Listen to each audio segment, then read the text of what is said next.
ẹ káàbọ̀ sí orí ìkànnì ẹ wo ẹ jẹ́ ká farabalẹ̀ ṣe rí fídíò sẹ́ẹ̀ wò lọ yìí a máa play fún yín níbi tí wọ́n ti tú pẹ̀rẹ̀pẹ̀rẹ̀ àṣírí gbogbo bó ṣe ń lọ pátápátá ẹ ti mọ̀ wípé táwọn ò bá ti rí báyà wa kì í sọ ètò àbá sọ gan ayẹpa ti ṣe wádìí kúlẹ̀kúlẹ̀ pé ṣé òtítọ́ ni ọ̀rọ̀ yìí kó tó di pé a mú wá sórí ìkànnì fún ẹ̀yin olólùfẹ́ wa láti máa jẹ ìgbádùn gbogbo bó ṣe ń lọ lágbo òṣèré ìwọ tó bá ti subscribe bóyá subscribe kó lè túbọ̀ máa jẹ ìgbádùn gbogbo bó ṣe ń lọ pátápátá lágbo òṣèré ó yẹ ká sojú abẹ́ǹkó bóyá. báwo ni ó ṣe wá ìyá sọ pé lẹ́lẹ́lẹ́lẹ́lẹ́lẹ́ ṣe Adisa na ma you be o na ma you be o na ma Maja Sara Osha na ma you be o na ma you be o na ma you be security alert lè pa wá tán lẹ̀ Yorùbá bàbá mi Àkànbí ọmọ olódò ọdẹ ọmọ olódò sledgehammer Àkànbí bàbá Maja Sọlá ọmọ olódò dẹ̀ndẹ̀ndẹ̀ jọ torí Ọlọ́run ṣàánú wa nílẹ̀ Yorùbá ti fẹ́ pa wá tán wọ́n láwọn agbésùmọ̀mí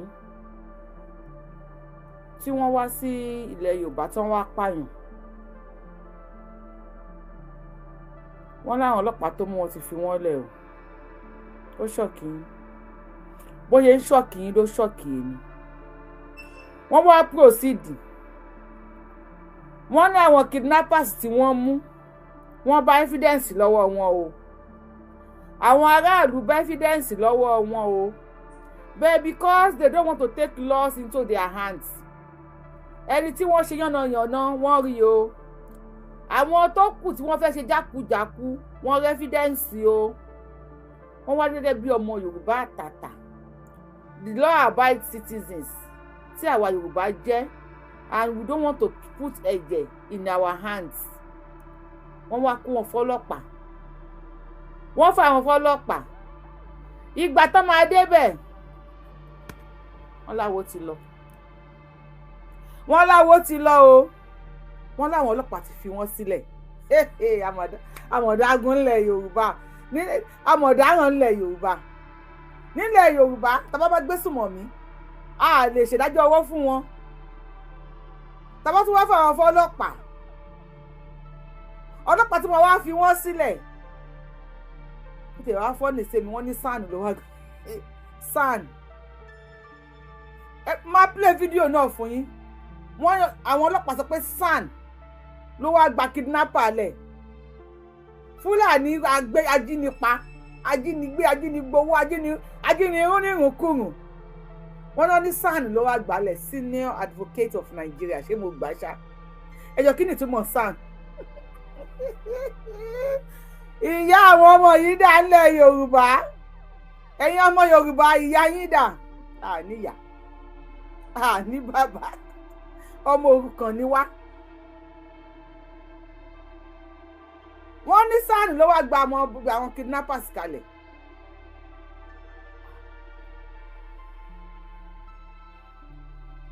Senior Advocate of Nigeria ṣé mo gbà á SAN mi lọ àìlọ school yìí máa ṣe mẹ́wàá fún mi no school mi no school I no go school no school mi ò gbọ́ English ẹ má ní mi lára lórí péjì ẹ má ní mi lára mi ò gbọ́ English SAN wá gbàgbé sọmọ mi kalẹ̀ mo kí ìwé tẹ́ kí mi ẹ̀ka rẹ̀ kásán ẹ̀ka alẹ́ kú dédé àsìkò yá according to the time ṣó ìbá báyìí wọ́n ti fún mi lórúkọ wọ́n ní Ṣàngó wuyì Ògún wuyì Lákáyé wuyì Èṣù wuyì gbogbo ẹ̀ ló wuyì Yorùbá wuyì bàbá mi Àkànbí ọmọ olódò dẹ mo fẹ́ appreciate yín olóyè Sunday Igboho sọ pé ẹ sọ kinní kan ọ̀rọ̀ yẹn dùn mọ́ mi gan ó dùn mọ́ mi gbogbo ó dùn mọ́ mi gangan ṣé a kọ́kọ́ play àwọn agbésùmọ̀mí ni àbí ká kọ́kọ́ lọ sọ́dọ̀ olóyè Sunday Igboho ṣá ẹ yẹ kí n máa rí comment ní comment section mo gbà God bless you wọ́n ní mo gbà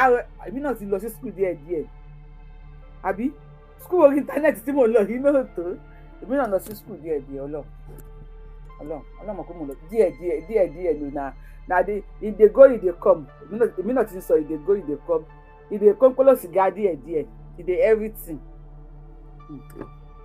lórí tàbí tá a bá dé èwo ni ká kọ́kọ́ play ẹjọ́ ká kọ́kọ́ play olóyè àbí ká kọ́kọ́ play àwọn agbésùmọ̀mí èwo ni ká kọ́kọ́ play agbésùmọ̀mí wa wọ́n wá rún wa mọ́ ọlọ́ṣà ń dó wa ń dòkúdò mọ́ lé ni èwo ni ká kọ́kọ́ play ẹ dákun ẹ dábọ̀ ẹ fi yé dénú ẹ má wò wá mi ẹ má wò pé mi ò nice ẹ jọ Osha kí ló dé náà kí ló dé kí ló ṣẹlẹ̀ kí ló dé àti àwọn kọ́pìlì wọn jiyàn gbé ọlọ́pàá gbọ́ fáànù wa gba tó jiyàn gbé kalẹ̀ ẹni kan máa kọ́pìlì Sunday Igboho wàhálà yín pọ̀ etí láìkí Sunday Igboho jù olóyè wa cut soap fún mi ìfẹ́ pàlàpàlà ẹ cut soap fún mi TikTok àti ẹ̀rántí TikTok àdìsá wa kó agọ́ṣẹ́ fún mi orú kí nìyẹn ó pàlàpàwò láwo nìyẹn no mi understand máa tó ń pè ní Sunday Igboho yẹn ní Ọlọ́run mi understand yín náà what on earth ẹ̀yin nìkan ẹ̀dẹ̀ máa wọ̀ ẹ máa gbogbo nǹkan tó bá fẹ́ ṣe kí ni wọ́n máa ní Sunday Igboho first Sunday kí ló ń jẹ́ Sunday Igboho first ẹ̀bẹ̀ mi ẹ sọ pé Yorùbáwùyí first ẹ ká kọ́kọ́ play Yorùbáwùyí ṣe má aláìwòye TikTok kí ló ṣe yìí mi kúkú mọ kíní yìí ṣe aláìwòye tí má lè ṣe ẹ máa gbà bẹ́ẹ̀ ni aláìwòye ẹ lè pa mí lórí TikTok yẹn ẹ bá mi ṣe ẹ fídíò káwọn èèyàn máa fi yẹn wọlé kí máa fi yẹn sẹ́ẹ̀tì TikTok Sunday Igboho lẹ kọ́kọ́ fẹ́ Osha ní o aláì ọ̀rọ̀ yìí ti sú mi lórí péjì ọ̀rọ̀ yìí don sú mi lórí péjì òkè bá pọ̀ ṣàlẹ̀ kọ́kọ́ fẹ́ yẹ kí n play Osha YouTube àti ẹ̀wọ̀n Facebook tó dúró ìbàdàn ti fẹ́ ṣe báyìí I don't know tí wọ́n lè flip bóyá kò lè gbé wálẹ̀ kí n flip camera tí máa rí flip mi o I don't know if I can flip it so mi ṣe rí o lórí Facebook tó stand yìí okay I think I got it. Wọ́n bóyá. Bẹ́ẹ̀ ọmọ yìí àwọn orí ọ̀dà ni ebi mùsùlùmí ni ìwọ́dí ọ̀sán ló kí wọ́n fẹ́ òbí nìkan ń dá àwọn ọmọ fọwọ́. So tí bàbá jẹ́ ọmọ tó dá sí mi ò lè fún lọ́mọ torí ẹni tí ó fẹ́ mọ lọ́dọ̀ mi ó ní láti rò lẹ́ẹ̀mejì kó tó fọ́mọ mi ó gbọ́dọ̀ fìyà jẹ èmi náà fẹ́ yàwó èmi èmi yà á jẹ yàwó lọ́tọ́ bá dẹ̀ fẹ́ fọ́mọ mi ó lè fìyà jẹ tọ́wọ́ fìyà jẹ amájà kò sí bó ṣe lè súnmọ́ mi tó àwọn tó tẹ̀lé mi mo máa ń bá sọ ọmọ náà yàwó yín bàbá tó bí mi sọ yìí pé lẹ́yìn èmi bàbá rẹ àti ìyá rẹ tí mo fi lé ayé hàn yìí tí mo jẹ́ kó ọmọ ilé ayé ìyàwó àtọmọ rẹ ló kù torí pé tí wàhálà bá dé wọ́n ní ìyàwó rẹ nìyẹn àwọn ọmọ rẹ nìyẹn wọ́n tó dáko èmi bàbá rẹ torí èmi ọ̀bọ gbé ìyá rẹ òsì fẹ́ wọ́n ní ọmọ rẹ nílò àti ìyàwó rẹ tọ́jú ìyàwó ẹ kò sí tó lè ṣẹlẹ̀ wọ́n kẹjọ wá bá mi ẹ parí ẹ láàárín ayé èmi ẹnìkan kan lè ló mi àti ẹ̀wọ̀n mi parí ìyá rẹ ẹnìkan kan bẹ́ẹ̀ mi dá sáwọn ọ̀rọ̀ ìyàwó mi ní ẹ̀dẹ̀ fọmọ mi bá yẹn ṣeré láì sẹ́mi ó lè bú mi màá ní wọn tó bá ti ní wọn kò ti tán bọ̀ tó bá sẹ ìyá mi tàbí bàbá mi tàbí àwọn ọmọ mi àti ìyàwó mi ní dáríjì tí bá ní mo dáríjì ọmọ ṣeré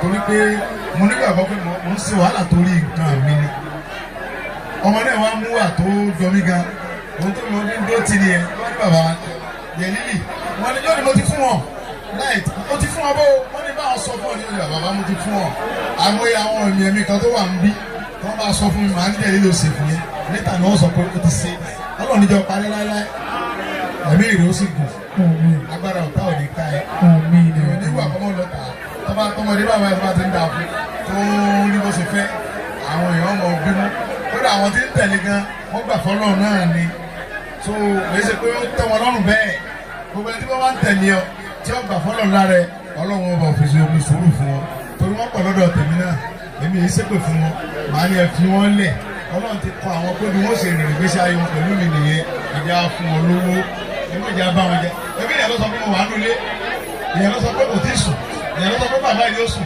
ìyẹn ló sọ. ibẹ̀ yẹn mo fẹ́ try kí èmi àti gbọ́ dáadáa pẹ̀lú olóyè ẹ bá mi túbọ̀ yẹn gbọ́ dáadáa o torí àwọn tó ń sọ pé Sunday Igboho ó dalẹ̀ Yorùbá ó ṣe gbá ó ṣàwọ̀ ẹni tó yẹ ká tàka tóra àtùpà làwọn tí wọ́n ń sọ̀rọ̀ yẹn tí wọ́n á múra àwọn tó sọ̀rọ̀ àwọn di àjítàn náà TikTok mi ò I don't know mo fẹ́ flip ẹ̀rẹ̀ account to it mi mọ̀ ṣe tí wọ́n sọ̀rọ̀ àwọn di àjítàn náà wò àwọn àwọn tó sọ pé Sunday Igboho da ilẹ̀ Yorùbá olóyè Sunday Igboho ó ń fi style ó fi analyse ìjọ tí orí kó wọn yọ ìjọ tí Elédùmarè tó dúró tó lóyè Adéyẹmọ Ìgbòho Òòṣà tí ò jẹ́ kó kú ó fi style analyse ẹ̀ fún wa ṣé láwọn èèyàn ẹ jẹ́ kí n flip kí ni kẹ́ máa wò mí lórí Facebook náà Facebook ẹ má bínú ẹ máa wò mí ẹ bá ti ń wò mí ẹ máa gbọ́ nǹkan tá à ń sọ ẹ máa wò mí ní lè máa flipping yẹn mi ò rí ṣe mo fẹ́ ṣe bẹ̀ tí mi ò rí ṣe ẹ máa gbọ́ ohùn olóyè ẹ máa gbọ́ ohùn olóyè.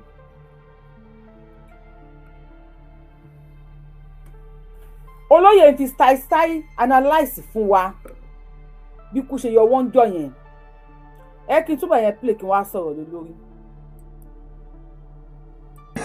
ó lè bú mi màá ní wọn tó bá jẹ́ ní wọ́n pọ̀ síta bọ̀ tó bá ṣe ìyá mi tàbí bàbá mi tàbí àwọn ọmọ mi àti ìyàwó mi ní dáríjì tí bá ní mo dáríjì ọmọ sí rí torí pé mo nígbàgbọ́ pé mo ń ṣe wàhálà torí nǹkan mi ni ọmọ náà wá mú wà tó jọ mí gan ohun tó lọ ní dó tì ní ẹ wọ́n ní bàbá yẹn lílì wọ́n ní lónìí mo ti fún wọn night mo ti fún wọn bó wọ́n ní báwọn sọ fún ọ ní ìlú bàbá mo ti fún wọn àwọn ènìyàn mi kan tó wà ń bí wọ́n bá sọ fún mi màá nílẹ̀ lílo ṣe fún mi níta ni wọ́n sọ pé ó ti ṣe ọlọ́run níjọ parí láéláé ẹ̀mí ìrè ó sì gùn agbára ọ̀tá ò ní ká ẹ nígbà kọ́mọ́ lọ́ta tọ́ba tọmọdé bàbá ẹ̀ bá ti ń dà fún tó ní bó ṣe fẹ́ àwọn èèyàn ọmọ bínú kódà àwọn tí ń tẹ̀lé gan wọ́n gbà fọ́lọ́ náà ni so èyí ṣe pé ó tẹ́ wọn lọ́rùn bẹ́ẹ̀ gbogbo ẹni tí wọ́n bá ń tẹ̀lé ọ tí wọ́n gbà fọ́lọ́ lára ọlọ́run ọba òfin ṣe omi sùúrù fún wọn torí wọ́n pọ̀ lọ́dọ̀ tèmi náà èmi yìí ṣépè fún wọn màá ní ẹ fi wọn lẹ̀ ọlọ́run ti kọ àwọn pé bí wọ́n ṣe rìnrìn gbèsè ayé wọn pẹ̀lú mi nìyẹn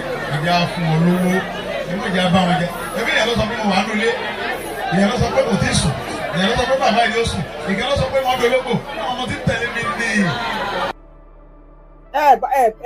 bàbá olóyè dúpẹ́ ẹ bó lóyè dúpẹ́ nígbà táwọn DSS dé èèyàn ló sọ pé mo wà nínú ilé èèyàn ló sọ pé mi ò tí ì sùn èèyàn kọ́ ló sọ pé máa ń dológbò ẹ mu dáadáa nínú àwọn ọmọ tó ń tẹ̀lé mi ni ẹni tí wọ́n ń pè ní kíná péná ọ̀dàlẹ̀ òun lẹ́ ń gbọ́ tó ń sọ̀rọ̀ yẹn o táwa ni ọ̀dàlẹ̀ ta ni ọ̀dàlẹ̀ nínú Sunday Ìgbòho àtàwọn ọmọ àlè Yorùbá kọ̀ọ̀kan ta ló dàlẹ̀ èlò náà lè fún onítọ̀hún náà ẹ kò bá mi guess bí èlò náà lè fún ẹni yẹn tó fi lè máa bá àwọn DSS àwọn boko DSS Buhari sọ̀rọ̀ pé ó wà nílé kò tí ì sùn ẹ lọ báyìí ẹ gbà báyìí bí báyìí ló dúró sí kò tí ì sùn olóyè dẹ̀ ń gbọ́ wọ́n wà lórí fóònù wọ́n ní intention wípé ẹni tó bá fojú rí kú ẹni tó bá ti fojú rí DSS Nàìjíríà nígbà yẹn òun kọ́ ló máa ròyìn mo ń bọ̀ mí tí ì dé o Adisa na man you be mo gbé fún ẹ. bàbá wáyé sí bàbá ọmọ tó súnmọ́ mi òun náà ní sọ pé bàbá ọmọ dológbò torí mi parọ́ fún ọmọ tó súnmọ́ lóye ló ń sọ fún àwọn DSS pé ó máa ń dológbò o tẹ́ bá rí bí wọ́n ṣe pa ológbò yẹn wọ́n yẹ fìbọn fọ́ ológbò ẹlẹ́dẹ̀ ológbò yẹn máa fìyà jẹ gbogbo ẹ̀yin tẹ́ pa ológbò yẹn nínú yẹn ológbò yẹn lè máa tó bá pẹ́ olóyè náà ló dológbò yẹn máa ṣe náà nìyẹn kò sí wàhálà Àdìsá sọ̀rọ̀. ológbò yẹn máa ń bá mi ṣe máa ń lọ mọ́ dológbò mọ́ rẹ̀ tán ni èmi ń dológbò kankan fún ẹ̀mí lẹ́rù kan rẹ̀ nígbà tí bí wàhálà rẹ̀ tún dé àwọn ọmọ mi náà ń kó nǹkan mi ta ìyá mi ò lé bu lé mi ta nǹkan rí àwọn àbúrò mi ò wá àwọn tí tẹ̀lé mi náà ló ń ta property mi àwọn tó tẹ̀lé mi náà ló ń ta àwọn náà ló ń ta lẹ́mi gbogbo lẹ́mi náà ti gbé tàtà ìgbà tí mo dé àwọn tí wọ́n jagun gba lẹ́mi ẹ̀rú ń bà wọ́n gbà mo dé wọ́n ń sá kíjokíjo àwọn kẹ́tẹ́ lọ́kọ́ anonymous wọn lè fún wọn lẹ́rù ní bà wọ́n torí pé. torí ijọ́ tí mo sọ fáwọn èèyàn lórí péèjì gbogbo property olóyè ni mo ti fẹ́ẹ̀ ta tán àwọn ìjà kan pè mí lẹ́yìn wọ́n sọ pé ìbáwo ìṣe lóòótọ́ wọ́n tàn kó lóyè báwo náà ṣe rí àwọn nǹkan ẹ̀ báwo náà ṣe rí ìwé báwo náà ṣe rí gbá olóyè wà so I don't want to say wà so loose àwọn tí wọn kì í kà nǹkan kún tó jẹ́ pé anybody lè mọ ibi tó fi nǹkan sí wọ́n dẹ̀ gbélé wọ́n gbélé tà gbọ́nà tà àwọn wèrè ẹ bá gbọ́ wèrèrè ó wèrè àwọn wèrèrè sọ̀rọ̀.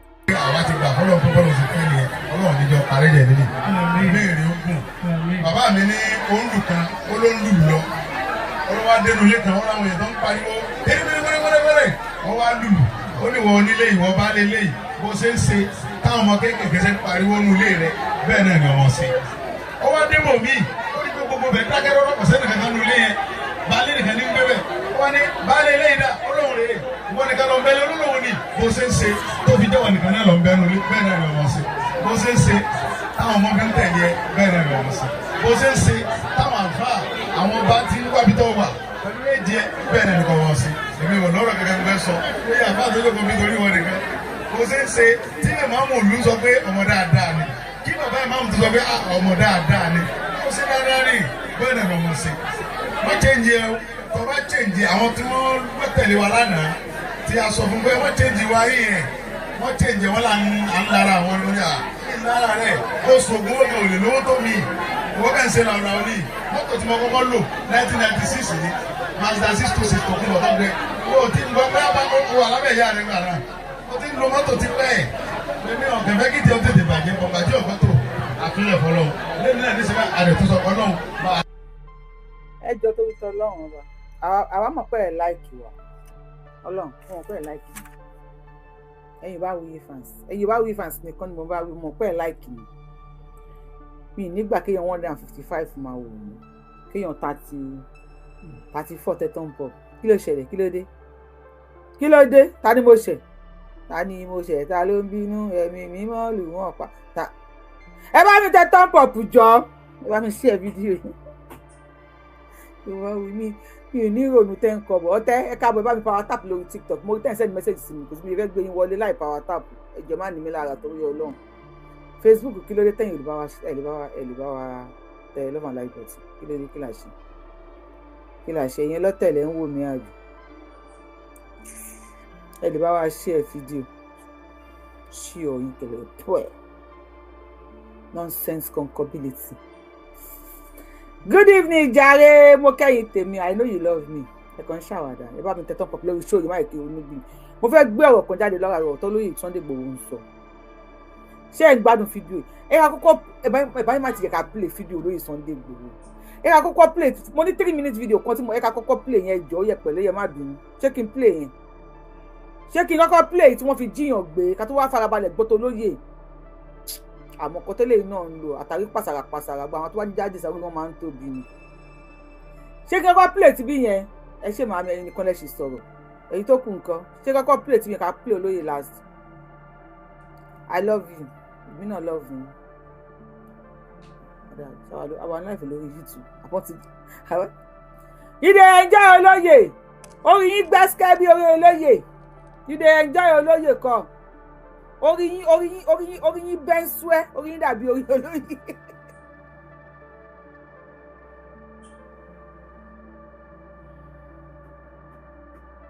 so olóye nìkan kan ní gbogbo yín láìkì kò sí wàhálà tó ń lò yẹn tó bá fún mi ìwọ ọkùnrin tó yẹ tóbi bí orí àwọn tó máa ń pè ládìsá yìí ẹ máa ń burú bí àpárá ni if you don't give me what ọṣẹ olóye if you no cut soap for me èmi àti àjẹmọ́mú nǹkan lẹ̀ ẹ ká máa gbọ́ níṣu.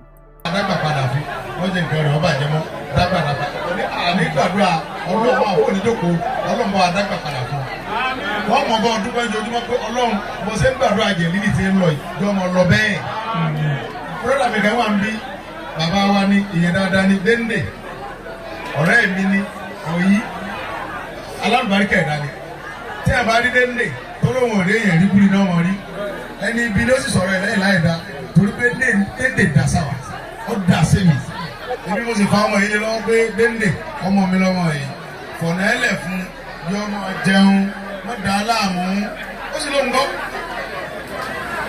ọmọ rẹ̀ ń jẹun lọ ó sì ṣe dáadáa ẹni ọba ní kọ́ mọ́ ṣe dáadáa mọ́sẹ̀ fẹ́ ni yọ parẹ́ ni nígbà tí dénde tọ́jọ́ ga gbogbo ń fàyàwọ́ ní òun fà mọ́ra kọ́ mọ́ ṣe dáadáa wọ́n wá ń bínú tó bá ń bínú òun bínú ọlọ́run ni ẹni tí bá ń bínú rẹ̀ ṣe ọlọ́wọ́ parẹ́ ni ọlọ́run nípa dénde rẹ̀ ìyẹn wá dénde nígbà tí wọ́n fi mílíọ̀nù náà wọ́n ń bẹ̀nẹ̀ déédéé lọ́ra tíkẹ́ẹ̀tì àti ìyàwó mi business class wọ́n dẹ̀ san wọ́n kàn mọ́ yàn yìí wọ́n ti fi mílíọ̀nù ó níbo lọ́wọ́ dàbẹ̀ mo ní jàmbá nínú ó lè lò lówó system ticket mo ní 16 million ó ní send account number mi ó lòun lè send 16 million torí màá tó fẹ́ mú sẹ́ǹjì sápò wá send 20 million.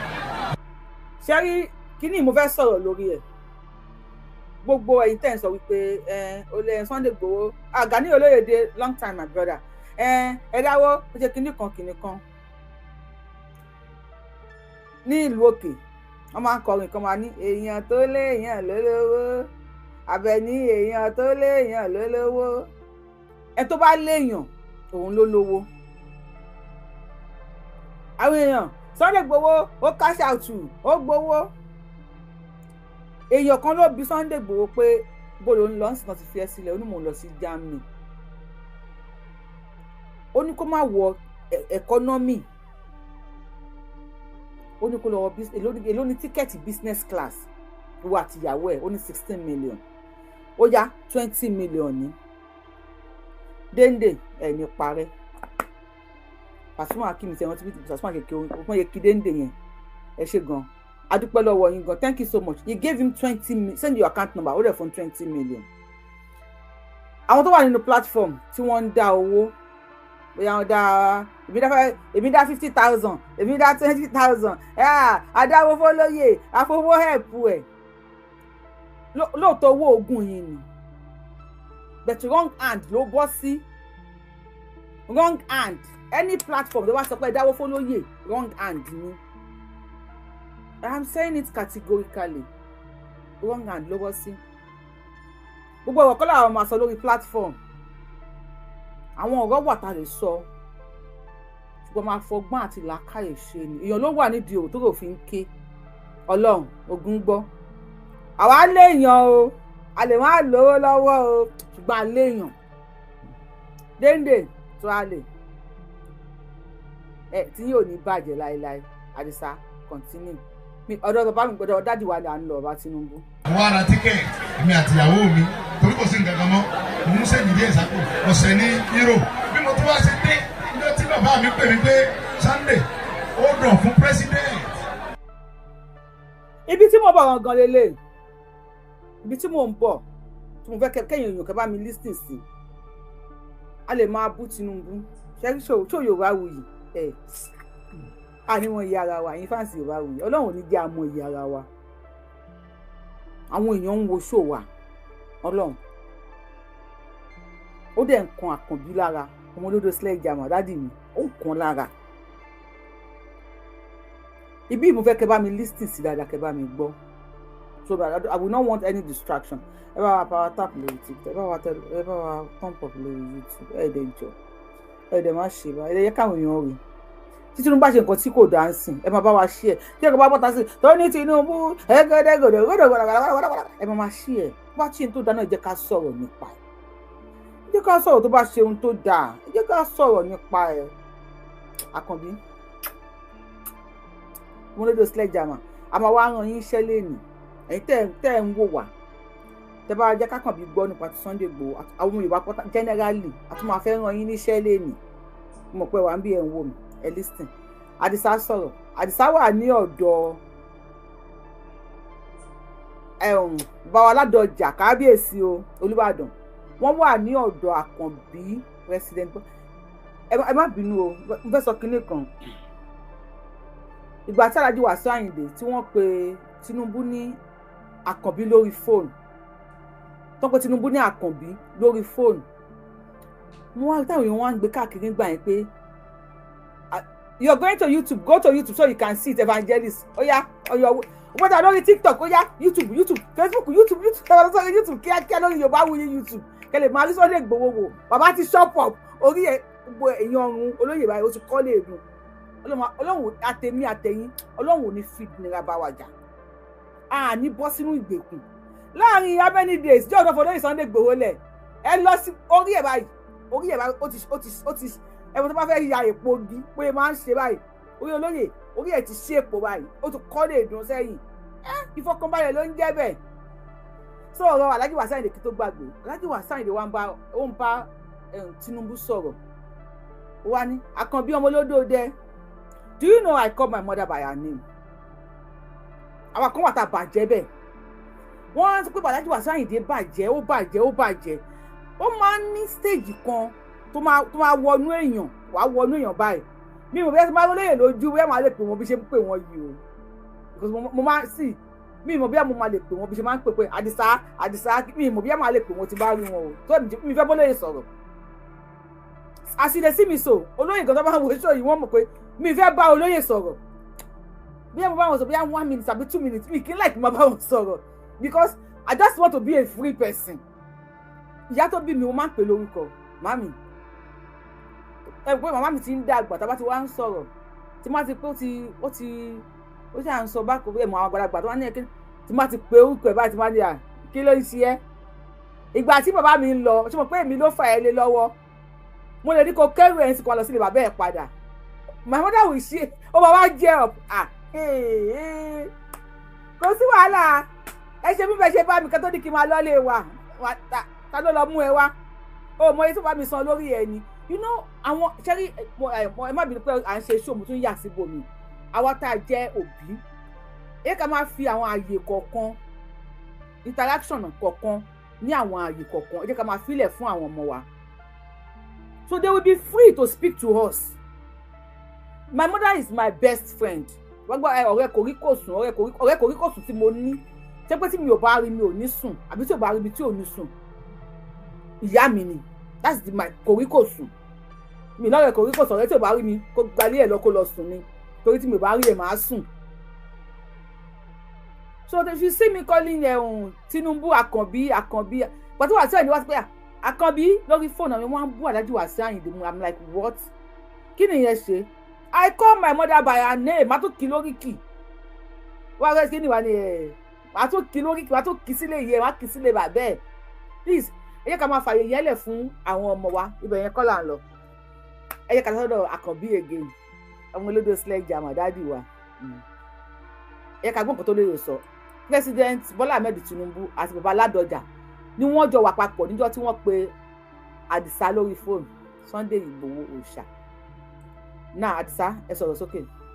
ẹnu bá ní kó má ṣe dáadáa wọ́n sọ fẹ́ ni yọ parẹ́ ni nígbà tí wọ́n fi mílíọ̀nù ẹ̀wọ̀n ń bẹ̀ nà déédéé lọ ra tíkẹ́ẹ̀tì àtìyàwó mi business class wọ́n dẹ̀ san wọ́n dẹ̀ mọ́ yóò ra tíkẹ́ẹ̀tì mi àtìyàwó mi. ó dàbí màjí lójú mi bí mo ṣe ń bọ̀ ọ̀dọ̀ déédéé kọ́kọ́ yà bí mo ṣe lọ́dọ̀ lónìí bí mo ṣe ń lọ lẹ́yìn kò tí ì lè sí kankan náà ilé mọ́ níbẹ̀. president tí bẹ́ẹ̀ ni máa bọ̀ nílé museji sápò wá sẹ́ni 20 million mo wá ra tíkẹ́ẹ̀tì mi àtìyàwó mi torí kò sí nǹkan kan mọ́ mo museji díẹ̀ sápò ọ̀sẹ̀ ní euro bí mo tún wá ṣe dé.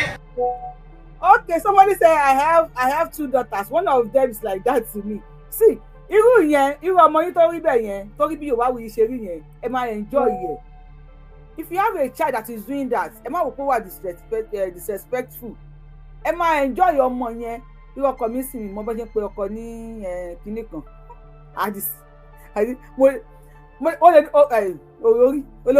Olórí ńláńlá, ẹ̀yin Àdìsá orí yín máa ń tóbi ni. Ó yẹ kí láìkò lóye. Because Àdìsá náà méjì jọ ń jórí ó dẹ̀ jọ tóbi náà ni but ẹ̀yàn ó dẹ̀ wo ẹ má yẹ kí n sọ̀rọ̀ I don't want to expose anything because I don't want to go there let's go olóyè àti ọkọ mi so if you call me ìyàwó olóyè call me ìyàwó Àdìsá so you are not mistaken because I don't want to go there I have 2 daughters okay olóyè ẹ sọ̀rọ̀ sókè ìfẹ́ sọ sẹ́yìn díẹ̀. ó ní sẹ́ndì àká nọ́mbà mi ó lóun lè sẹ́ndì 16 million torí màá tó fẹ́ museji sápò wá sẹ́ndì 20 million mo wá ra tíkẹ́ẹ̀tì mi àtìyàwó mi torí kò sí nǹkan kan mọ́ mo museji díẹ̀ sápò ọ̀sẹ̀ ní euro bí mo tún wá ṣe dé ní tí bàbá mi pè mí pé Sunday ó dùn fún president tí bẹ́ẹ̀ ni màá bọ̀ nílé ó dàbí. ẹ ti gbọ́ ọ̀rọ̀ yẹn please are you guys ṣe gbọ́ nǹkan tí Tinubu sọ mi rí comment ní YouTube let me play it again. Gàgàmọ́ mo ń sẹ́yìn díẹ̀ sápò ọ̀sẹ̀ ní euro bí mo tún wá ṣe dé ní tí bàbá mi pè mí pé Sunday ó dùn fún president tí bẹ́ẹ̀ ni màá bọ̀ nílé. ẹ bá mi pàtẹ́wọ́ f'Àkànbí ọmọ olódò òde o ọmọ olódò òde o ọmọ olódò òde o ọmọ àbí bá tù mọ́ gàjí o ọmọ olódò òde Àkànbí Tinubu ọmọ olódò jẹ sí bàbá Tinubu ọ̀rọ̀ yìí mo máa appreciate yín àmọ́ tẹ́ ń gé fídíò wa tẹ́ ló ń fi bàbá Tinubu ẹ ṣé mo appreciate yín àmọ́ wá wo bábálí ẹ̀kọ́ pé mọ́dálì àní lò ní mọ́dálì torí èdè Yorùbá la máa sọ àmọ́ wá lò ní bábálì ṣé bábálì correct àní pé ní fádálì o bábálí love tẹ́ni wa. The place is noisy, yes, I know. People were just wọ́n kàn pariwo ní tẹ́lẹ̀ kí n máa tún sọ. Wọ́n nígbà tí bàbá alájàjà pé àwọn lórí fóònù. Wọ́n wá ní Sunday, hold on for the president. Kí lẹ gbọ́ tán ní Tinubu sọ? Sunday máa bọ̀ nílé. Ẹ má gbàgbé o pé lórí péèjì láti sọ fún bàbá wa Àkànbí ọmọ olódòdè lórí ètò Yorùbá Wuyì pé Tinubu pé Sunday Igboho ọmọ ẹni ní kó máa bọ̀ nílé ẹjọ́ fọ̀rọ̀ jómi tó ọ̀rọ̀ Tinubu kí ló dé. Tinubu gan tó bá yẹ kí Tinubu gan tó bá rí báyìí wọ́n kọ́ tẹ̀mí kò wájú orí náà pé ọmọ àlè ni ẹ ò ní respect. Bàbá wọn ní Sunday máa bọ̀ nílé. Did you love that statement? Ẹ má gbàgbé pé ìgbà tí wọ́n fẹ́ di ìbò tí Tinubu náà tó fẹ́ gbé fún Tinubu ṣé wọn kó sọ wípé tí mi bá wọlé as president máa padà sílé. Yorùbá ló gbọ́n jù. Tí mi bá wọlé as president máa padà sí ilé. Sunday Igboho máa bọ̀ nílé. Yìí tó ń sọ fún èmi àti pé àwọn bàbá yìí mọ̀ wípé ilé important ju Nàìjíríà lọ ṣùgbọ́n kàríkà shop màrímà jẹ ni ò jẹ́ kó tètè fẹ́ gbà fún wa. Màá wá fún gbọmọ ìbá lásìkò àti àyè láti bá wa dá sí. Ẹ bá wa sọ fún àwọn bàbá wa bó ṣe ní kí Sunday Igboho máa bọ̀ nílé yẹn kí àwọn náà kàn máa bọ̀ nílé. Ẹ máa bọ̀ nílé ẹ̀yin bàbá wa ẹ máa bọ̀ Tinubu máa bọ̀ nílé. Gbogbo ẹ̀yà àgbàlẹ̀ Yorùbá ẹ máa bọ̀ nílé. Torí tí mo bá kó lórí oyè ọlọ́mọ ìkẹ́gbà kò ṣe wá nílẹ̀ Yorùbá. So I'm going to give everybody chance to talk. Ó dàbí màjí lójú mi bí mo ṣe ń bọ̀ ọ̀dọ̀ dédé mo bá yà. So ibẹ̀ yẹn mo ti máa stop mo á fẹ́ sáré play video yìí fún mi. Video yẹn gùn so I'm going to put it on if I have time. Màá pull full video ẹ̀. Let's listen. Táwọn bàbá wa ìdẹ́jú máa sọ pé kó máa bọ̀ ọ́ ní tó ṣe gbọdọ̀ wálé. Ẹ káàsán o ẹ kú dédé àsìkò yìí ní gbogbo ibikíbi tí ẹ bá ti ń gbọ́ mi. Sunday wa mo kí ọba wa kábíyèsí aláàfin tìlú Ọ̀yọ́ mo kí gbogbo ẹ̀yin ọlọ́pàá àfijó local government mo kí yín o Ọ̀yọ́ East local government mo kí yín o Ọ̀yọ́ West local government ẹ̀yin ọlọ́pàá bẹ̀ mo kí yín o ẹ jọ̀ọ́ mo wá kí area commander wa ní ìlú Ọ̀yọ́ ní Dọ́bà Ọlọ́run ọba ò ní jẹ́ ó bàjẹ́ mo ti gbúrò yín mo máa ń gbọ́ iṣẹ́ tẹ́ ń ṣe iṣẹ́ takuntakun Ọlọ́run ò ní jẹ́ kó sú yín Ọlọ́run ò ní jẹ́ kó rẹ̀ yín ẹ kú ìfẹ́ ọmọlúàbí ṣe. Ẹ jọ̀ọ́ ìròyìn kankan mi ní yàrá jẹ. Ẹ má bínú torí Ọlọ́run lórí TikTok you come in you don't mute drop you àfi ṣe gbéraga lórí page Yorùbá Wuyì a kàn ní protocol ni. We don't want anybody to disturb our show. Ẹ bá ti wọlé, ẹ bá wa mute. Táyì bá ti kàn wá ní kẹ́ sọ̀rọ̀. I love you so much. If I respect you, please respect me. Respect is reciprocal bí. Ṣé mo gbà á? Respect is reciprocal. Kí n bá jọ gbà yín lẹ́mu. Tí n bá gba correct ní comment section mi fẹ́ wà láà. Respect is reciprocal. Àbí respect is tapioca. Respect is tapioca. Check it rẹ̀ láì lóòlù máa ṣàánú fún mi. Ẹ ṣe ẹ̀ńtẹ́ndì tí mi kúkú wọn nǹkan tí kìíní yẹn mí.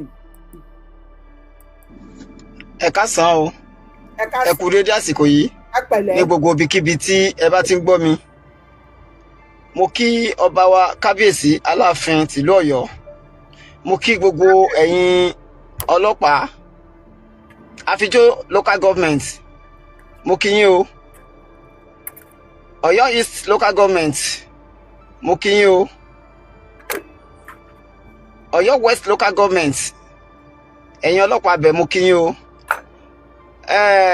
Ẹ jọ̀ọ́ mo wá kí area commander wa ní ìlú Ọ̀yọ́ ní dọ́bà.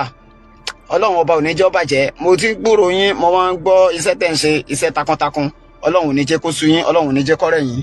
Ẹ kú ìfẹ́ ọmọlúàbí ṣe. Ẹ jọ̀ọ́ ìròyìn kankan mi ní yàjóyàjó. Rárá sí ní àná ni mo kúrò ní ilé. Incident ti sinmi ní Jóbélé. Mo wà ní inú mọ́tò.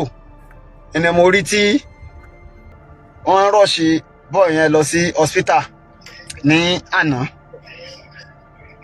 In fact wọ́n reject ẹ̀ ní general hospital kó tó di pé wọ́n refer ẹ̀ sí UCH.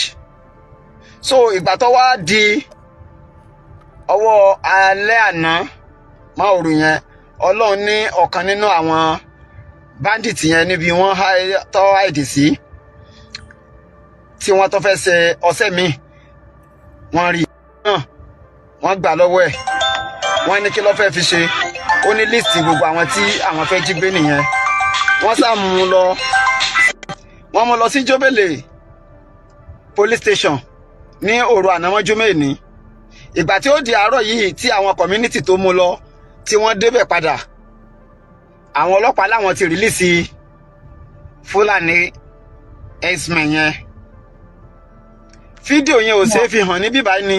Tó bá jẹ́ pé n tó ṣe fi hàn ní mi ò bá send ẹ̀ tí gbogbo ayé ò bá rí. Tí Ọlọ́run bá la ẹ̀mí sinmi, ó tún ní nǹkan tó kù tó fẹ́ ṣe láyé ni o. Ẹ jọ̀ọ́ wọ́n tún sọ fún àwọn citizen wípé àwọn ọlọ́pàá tún sọ fún ọlọ́pàá Jóbélé, wọ́n tún sọ fún àwọn citizen wípé kí ni wọ́n fẹ́ dà, kí ni wọ́n fẹ́ ṣe, wípé SAN kan ló wá release ẹ̀. Ta ni SAN tó wá release ẹ̀? Ẹ jọ̀ọ́. Ọmọ Yorùbá mo rò bóyá ẹ̀ ń gbọ́ nǹkan tí bàbá wa yìí sọ. Jóbélé, bó ni Jóbélé wà? Tí bá mọ Jóbélé, ẹ bá jẹ́ ká mọ̀. Wọ́n lọ yọ state bet. Ó wà lẹ́gbẹ̀ẹ́ Fìdítì, láàrin Fìdítì àtọ̀yọ́. Láàrin Fìdítì àtọ̀yọ́, God bless you sir, ẹ ṣé gan. Ẹ̀hún ní headquarters Abidjan local government. Kò jìnnà sí lọ́ra, láàrin Fìdítì àtọ̀yọ́ ní Jóbélé wà. Ó ní headquarter kí ni? Headquarters Abidjan local government, Awẹ́ Fìdítì lọ́ra. Akínmọ̀rin. Ọmọ Fìdítì lèmi ló jẹ́ mọ́ bẹ̀ mo tẹ̀ dé láìpẹ́ náà láti Nàìjíríà ni. Jóbélé wà is about 20 kilometers from Ìbàdàn. Ó dẹ̀ jẹ́ about 7 kilometers to Ọ̀yọ́. And did you heard about àwọn Fúlàní tí wọ́n mú? Mo gbọ́ mo follow Fìdítì Progressive Union tó rọ́mọ bẹ̀ ní mímú wà lórí platform. Mo ń dúró de àwọn èsì kan ní ò tí ì jẹ́ ń dá sí.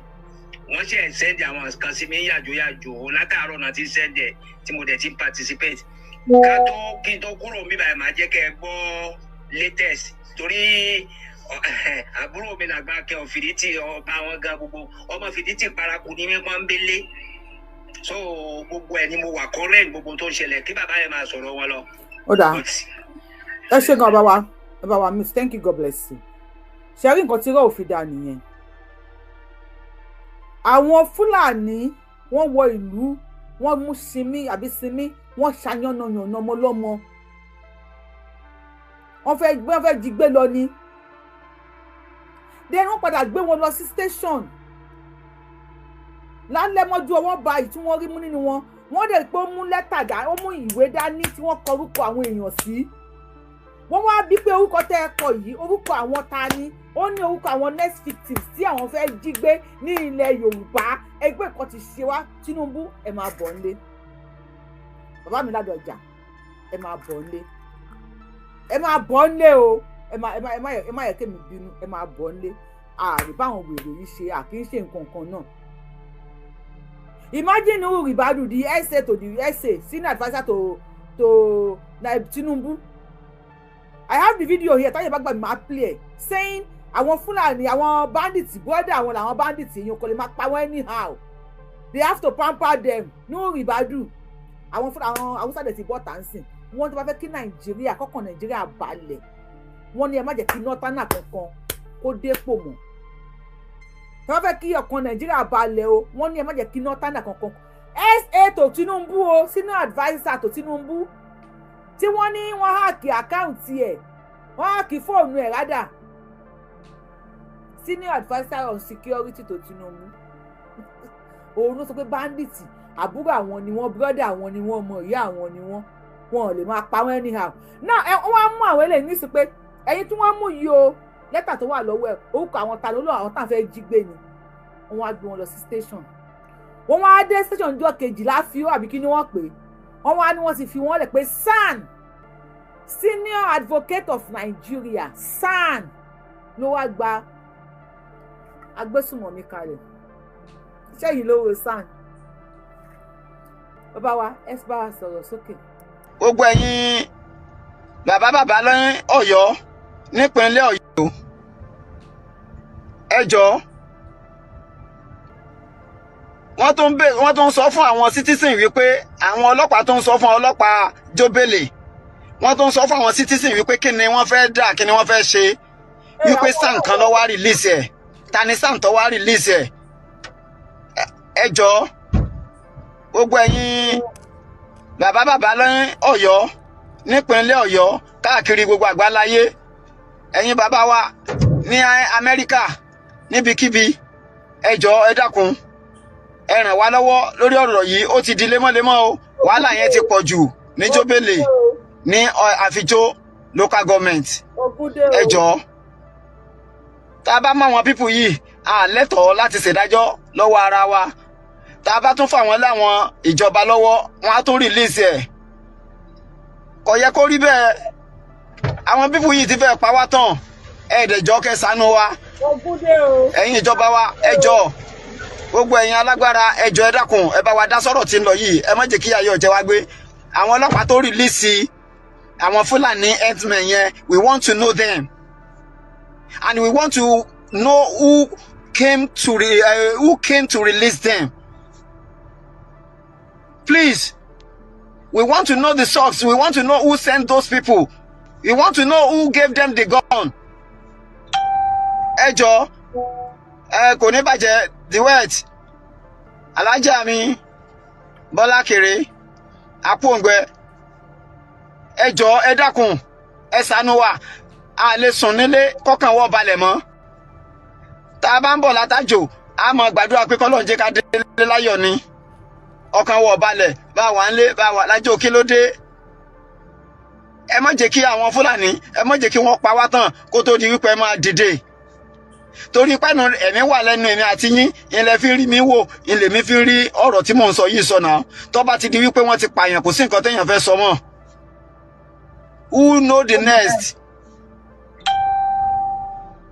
Kò ní bàjẹ́ ọ̀rẹ́ mi Ọdẹ́dìran Bùsáyọ̀ ó ṣe wàhálà ti ṣẹlẹ̀ ní Fìdítì gan báyìí ní Jóbélé gan báyìí o ọ̀rẹ́ mi wàhálà ti ṣẹlẹ̀ gan wọ́n ti padà mú àwọn tí mò ń sọ ní àná yẹn wọ́n ti padà mú wọn so àwọn ọlọ́pàá dẹ̀ ti rìlíìsì wọn ẹ jọ̀ọ́ ẹ bá mi pín fídíò yìí ẹ jọ̀ọ́ ẹ jẹ́ kó kan area commander wa anyway àwọn náà ti wà níbẹ̀ ẹ jọ̀ọ́ commissioner of police ẹ jọ̀ọ́ ẹ jẹ́ kó kàn wọ́n lára ẹ jọ̀ọ́ ẹ dákun ọmọ Ọdẹ́dìran kò ní bàjẹ́ Ọlọ́run níjọ́ bàjẹ́ wọ́n ti release wọn o wọ́n ti release àwọn Fúlàní herdsmen tí wọ́n sábọ̀ bọ́ yẹn ní sàkúsà tí wọ́n sá ní sàkúsà ìwé tó wà lọ́wọ́ rẹ̀ àwọn ọlọ́pàá dẹ̀ tó gbà lọ́wọ́ àwọn community yẹn wọ́n jẹ́ kí wọ́n rí àwọn tó wà ní inú òwe yẹn àtàwọn tó rán wọn ṣẹ́ wọ́n list gbogbo àwọn tí wọ́n fẹ́ lọ mọ jí lẹ́yọ kọ̀ọ̀kan wọ́n list wọn sínú pépà yẹn ni so therefore wọ́n ti gbàwé yẹn lọ́wọ́ wọ́n dẹ̀ ti tún release ẹ̀. ẹlòmíì àti kú sára tó bá bọ̀ pọ̀ ọ̀rọ̀ burúkú pẹ̀lẹ́rìn ẹlòmíì tó bá rí orúkọ ẹ̀mẹ́ báyìí wàhálà òun àti kú kó tó wá jí gbé á ti kú kó tó wá jí gbé. Okay. Go ahead, please. Ẹ kú lóde àsìkò yìí mà. Ṣẹ́rí ọ̀rọ̀ tí dádì wa tán sọ̀rọ̀ yẹn, Ọlọ́run ní jẹ́ wọ́n sọ̀rọ̀ tán. Àṣẹ. Ọmọ ọlọ́ra lọkọ mi. Okay. Ọmọ ìlú Ìlọra lọkọ mi. Èmi mo wá láti Ìjàyè Orílẹ̀ ní Ìjàyè Kúrun mi. Ṣẹ́rí nǹkan tó ṣẹlẹ̀ yẹn, Ọlọ́run ní jẹ́ kó tẹ̀síwájú. because ní kí dáàdì yẹn máa gbọ́ dáadáa ní Ọ̀yọ́ gangan Ọ̀yọ́ tán most of people tó ń ṣiṣẹ́ lọ́yọ̀ tó ń tajà lọ́yọ̀ àwọn Fúlàní yìí ti gba gbogbo bẹ̀ kò ń ṣe 10 years kò ṣe 20 years wọ́n ti ń fẹ́ ọmọ ní Ìlọra wọ́n ti ń fẹ́ Láwẹ́ wọ́n ti ń fẹ́ Fìdítì wọ́n ti ń fẹ́ Njọ́bẹ̀lẹ̀ my husband is from Afijó local government ibẹ̀ làwọn ọmọ mi claim but Afijó yẹn lé ní first born mi láti mọ̀ sọ fún mi pé ó gbé fídíò yẹn wá ṣe rí àwọn ọlọ́pàá tó wà ń bẹ̀ yẹn àwọn yẹn gan mọ̀ nípa nǹkan tó ń ṣẹlẹ̀ yẹn wọ́n mọ̀ nípa ẹ̀ Ọlọ́run dáríjì wá because gbogbo àwọn tó wà níbẹ̀ nísìnyí gbogbo èmi nísìnyí bàbá ọkọ mi wà ń bẹ̀ ìyá ọkọ mi wà ní Ìlọra ṣé a máa lọ sọ wọn ni Èkó làwa wà ṣé a máa lọ sọ wọn ni nígbà kan àwọn aráàlú mi ní Ìjàyè wọ́n lọ sọ́dọ̀ Oríyọmí Amsat nìbàdàn nígbà tí àwọn Fúlàní yẹn ń dààmú wọn níjàyè kún wọn ni wọ́n lọ síbẹ̀ mi mú nǹkan tó ń ṣe sí ọ̀rọ̀ yẹn torí mi ò tiẹ̀ follow up because nǹkan tí yóò bá fẹ́ ṣe nísìnyí kò yé mi gbogbo Ọ̀yọ́ yẹn àwọn Fúlàní ló gbé sí ọ̀nà wà níbẹ̀ tí ò bá rí bẹ́ẹ̀ kí dáàdì tán sọ̀rọ̀ yẹn torí mi gan lọ ilé kò sọdún kan kí n má lọ ilé lẹ́ẹ̀mejì lẹ́ẹ̀mẹ́ta àwọn náà lọ létí. ẹ jẹ́ sọ́lé lílọ lọ́wọ́ ọ̀nà ti kọ́ orúkọ àwọn èèyàn sínú líìsì. ọ̀nà ń ṣàánú wa wọ́n ní ká lọ wọn gbà wọ́n lẹ̀ wá pọ̀ tipátipá. tó bá ti fún ọjọ́ jẹ́ kí n mọ̀ mọ́. ó dáa. wọ́n dákun mò ń sàánú mi o. ẹ ṣeun. ẹ̀yà àlọ́ tábà fẹ́ lọ lé ní ìṣẹ̀bọ̀ mọ̀ bá wa. ẹ ṣeun màmí next person ẹ bá wa gbóhùn sókè lórí fóònù ẹ fún mi ẹ fún wa ṣẹ́jú mélòó kan. ẹ káàbọ̀. Ẹ̀rí nǹkan tí mi àtọ̀ suggest ṣẹ̀gbọ́n mi. Ẹ̀rí new inspector general of police tó wà ń bẹ̀ ń sìn máa ń dísù yẹn. Máa yẹn Mr. No Nonsense ni ṣẹ̀gbọ́n mi. Bẹ́ẹ̀ni. Ẹ jẹ́ ká tààgẹ̀ kó dórí tébù ẹ̀. Ó yá hashtag IGP bàbá wa Túnjí Dìísù lórúkọ wọn. Níbi òtún wà lórí station tó ti ṣe mọ́nàmọ́ná yẹn.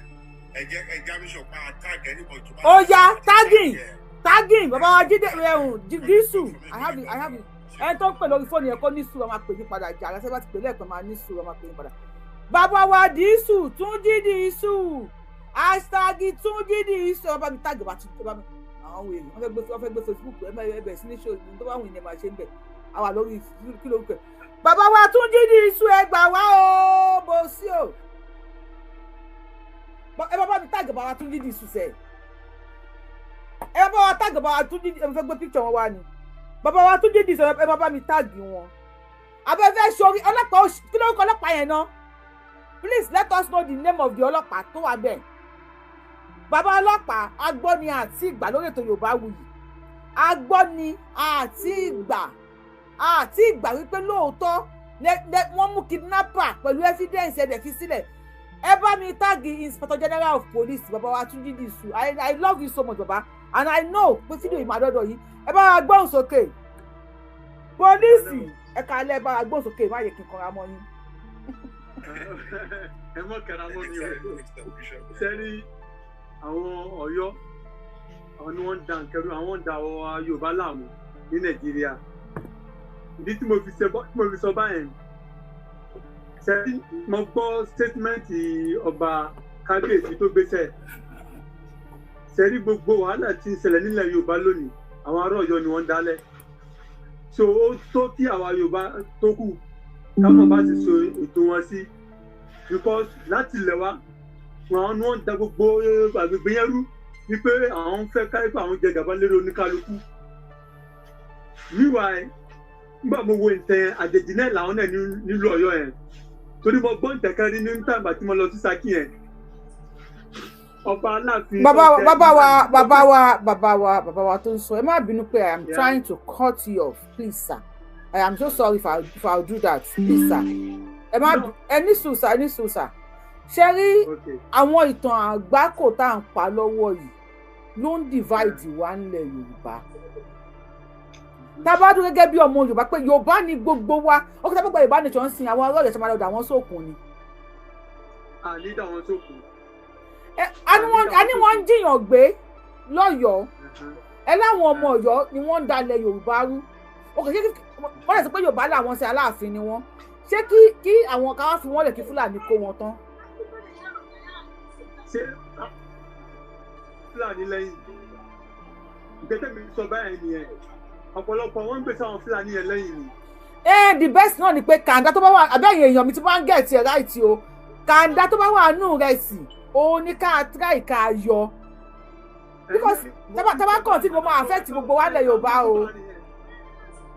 ọ̀yẹ́ ká mójútó àríyìn náà ni mo fi sọ báyẹn àbí òye yín èmi ò gbé Nàìjíríà lọ bẹ́ẹ̀ náà ní ìgbé Nàìjíríà yìí mọ Nàìjíríà bẹ́ẹ̀ ni àmọ́ wọn bá àgbà tí mo wá lónìí yẹn ẹ̀ tí mo ń follow àwọn ẹsẹ̀ nǹkan tó lọ Nàìjíríà lọ́fọ̀ àwọn tèmi sọ yẹn torí èmi àṣẹ mi tèmi sọ fún nísì national security mi ní Ghana bíi àbí òye yín àṣẹ national security wọn tí ẹ̀ bá lọ síbi kan at least yóò máa absorb àwọn kẹ̀kẹ́ ní ọlọ́fọ̀ tèmi fi sọ gbogbo tí mo sọ yẹn láti mo dé Ṣakí nísì àbí mo dé Nàìjíríà nísì that's 2001 náà mo ti dé bẹ̀rẹ̀ kẹ́yìn àbí òye yín wíwá tí mo ti wá ní táwọn ọmọ mi sáláì tí mo fi wá mọ́. ẹ jọ ẹ̀yin tẹwà lórí TikTok bá wa power tap or else báyé gbé yín wọlé ó ṣe máa drop padà it's not my fault and I will not bring you in again. ìyá mi mo ti send message kan sí nọ́mbà yìí tí mo ní lọ́wọ́ tó parí pẹ̀lú 0573. all right sir ẹ bá wa gbó sókè lórí fóònù. ẹ̀yin kọ́. Bàbá tó lórí fóònù bá gbó sókè bàbá tó dáhùn send message sí mi ẹ ṣe hi sí mi nísìn ẹ ní sọ̀rọ̀ mi ẹ ṣe hi sí mi. lẹ́yìn gbogbo nǹkan tó wà nílẹ̀ ìṣe ló yẹ káwọn kọ́ńpà Ọ̀yọ́ gangan fún ara ẹ̀ tó jáde. ok. kó wá àwọn alágbára tó wà nílùú ẹ̀ gbogbo wọn jáde. ó yá ìjọ wo ni mo débì tí wọ́n fẹ́ dàlú ìlú wọn mi lórí wọ́n fẹ́ dàlú Ọ̀yọ́ rú wọn lórí ni. Níṣẹ́ ló yẹ kó nǹkan fara ẹ̀ kó sùn kó rorí kó jí gìrì. Nígbà tó bá gbélé ilé nìkan pa ṣé ó yẹ kí ọ̀gá ọlọ́pàá kan wà kó lágbára ju ọba ìlú yẹn láti rí pé kán mú ènìyàn kán dẹ̀ rìlíìsì ẹ̀. Kò yẹ kó rí bẹ́ẹ̀ o ká tẹ̀ sọ pé lóòótọ́ wọ́n ti yẹ̀yẹ́ ọba ò ní agbára mọ́. Bọ́tí kò kí ṣe pé kó má tiẹ̀ ní àṣẹ lẹ́nu wípé nǹkan báyìí kó má dẹ̀ wá jẹ́ pé ìtàn ṣe tẹ́lẹ̀ nǹkan tó bẹ jẹ́ kí n lọ síbẹ̀ ni wípé ẹ ti sọ̀rọ̀ wípé ọ̀rọ̀ ìtàn lórí ẹ má jà sọ̀tọ̀ ọ̀rọ̀ tó ń da ó ń fa ilẹ̀ Yorùbá sẹ́yìn ẹ ṣe ń rọra bá wa ọ̀rọ̀ ìtàn ó ń fa ilẹ̀ Yorùbá sẹ́yìn ẹni tó bá wọlé tó bá ti lè bá wa meet kó drop ààrẹ ẹjọ́ tó rọ lọ́rùn ẹjọ́ mo fọlọ́run bá bẹ̀ yín I don't want to drop you myself because if I drop you I will not bring you up again tó bá ti wọlé tó bá ti pẹ́ ẹ̀ẹ́dì bá wa mute ẹ̀kàn bá wa drop ara yín ẹ̀wọ̀n ṣe ìran kan ẹ wọlé ẹ̀ẹ́dì mute ni ẹ drop ara yín you no get time for that sir I'm sorry ma.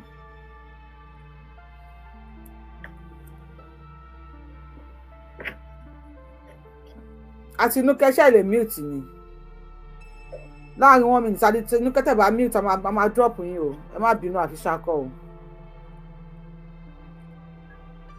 ẹ bá gbóhùn sókè.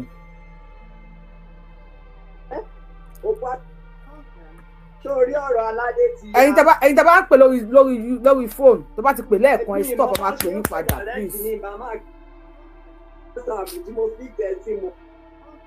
ṣòrọ̀rọ̀ aládé ti ya kéèyàn máa dáadé ni ó ti ṣubú sága àwọn ọmọ Oǹdó ṣàwà rántí Akérédolú ní ìsìn kò lórí ikú aládé ti ya wọn ò ṣe dáadáa ó ní wọn ọ̀pọ̀ àyàn lóńdè aláfiṣe ó ti lo tẹ́nà rẹ̀ tán wọ́n ti ní ó kẹ́rù kó ní ẹ̀yìn governor's house ó ti lo tẹ́nà rẹ̀ tó ti lọ́dún 6 tán fún wa gbígbà.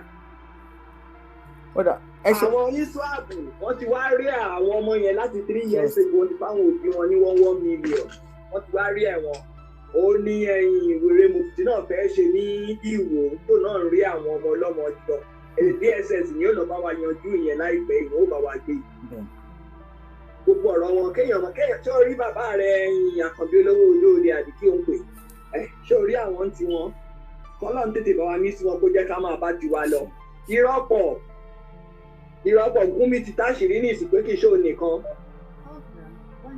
pé nígbà táwọn fẹ́ gbàjọba lọ́wọ́ Jonathan ní APC kó wọn wọlé wọ́n sì wá kọ̀ wọn lọ Màtàwálé jẹ́ bàbá wọn òun náà jẹ́ bàbá wọn àti ti Katsina àti ti Bala Muhammed Bauchi ó ní gbogbo àwọn làwọn jọ jẹ́ bàbá wọn tó Tinubu ó lè lóhun ò mọ̀ ń pa ẹ̀ ó yọ̀ǹda àwa Yorùbá ká máa bá tiwa lọ àwọn Israeli wọ́n ti pe Biafra láti 4 days ago tó ti negotiate pẹ̀lú wọn àwọn Biafra dẹ̀ náwó l'Amẹ́ríkà tó dà tó wá lè ti gba freedom wọn lórúkọ Jésù àwa ní ògbà freedom wà láìpẹ́ àní gbogbo lọ ó tó jẹ́ wàhálà Nàìjíríà pọ̀.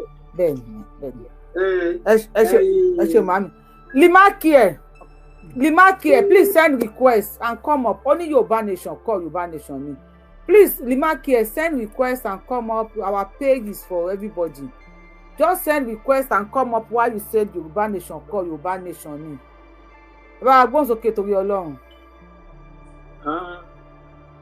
mo ń sọ ìlẹ̀kẹ̀ ní ọkùnrin ẹja. Oh, okay. Àti bẹ́ẹ̀ sọ ẹ bá a sọ ẹ tẹ̀lé ẹ ṣe gan ẹ má bínú torí Ọlọ́run. Limakie, please send request and come and enlighten us why Yoruba Nation call Yoruba Nation. We are ready to listen to you. We are ready to learn and teach. Ẹ kú dédé àsìkò yìí sir.